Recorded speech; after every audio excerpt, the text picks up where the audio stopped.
Good morning, everyone. Happy Sunday to you. It is the first day of May, and I don't know what it is. I haven't quite figured it out. I was writing in my journal this morning. I don't know what it is, but when May comes, I'm always excited. It always feels like there's something new, something fresh, something exciting coming, and I'm not exactly sure why that is, but it happens to me every year. And so I was very excited this morning to wake up and know that it's May. And both my parents were born in May, and their anniversary was in May, and so there was a big. I had a sister and nieces and nephews. So it was a big celebration in the middle of May that we would celebrate. So there'd be a party, but I don't even think it's that. I think there was something else, something that God did in the month of May. And in Canada, a lot of times there was that time where you knew around the long weekend in May that you could start planting your flowers, putting your gardens in, and know that they would be safe from the winter wrath. So, but anyways, nevertheless, no matter what the reason is, I love May, and I'm excited that we've reached it. But I want to talk a little this morning about when someone in your life is struggling with something. So often we can have our spouse or a sibling or our parents or friends, and we're watching them go through a struggle. And our first tendency can be to say something or do something. We'll say, what can I do? Can I bring you something? Can I feed you something to make it better?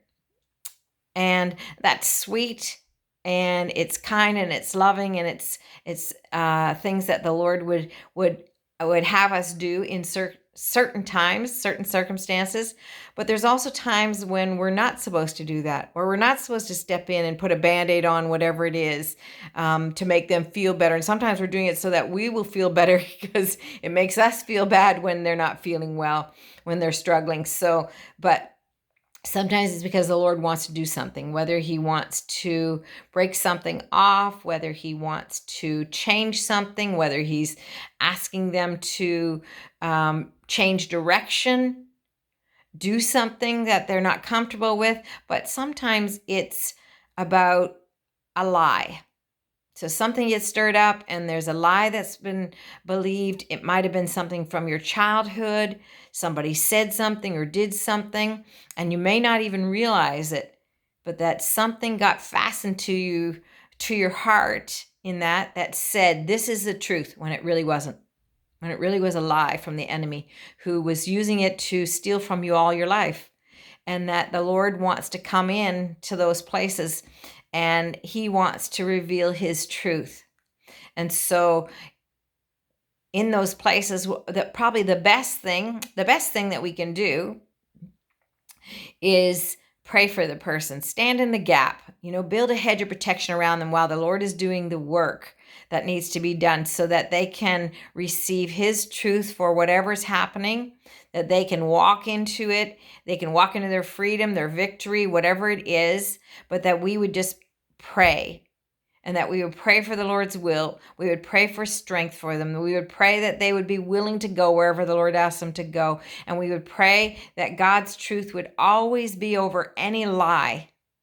So this morning, I encourage you, if you have somebody that you see is battling in their mind, battling in their physical body or in their spirit, but battling for something. Maybe they're discouraged. Maybe they're angry. Maybe they have unforgiveness. Maybe they are just feeling lonely or broken. That it doesn't mean you cannot encourage them. Encouragement is great, but pray for them. Pray for them regularly. Bring them to the throne room of God and ask him to take care of them. Ask him to do what needs to be done, and ask him to give them the strength that they need in him to walk through to the other side. Blessings on your day. Go to church. You need to go to church. Have a great day.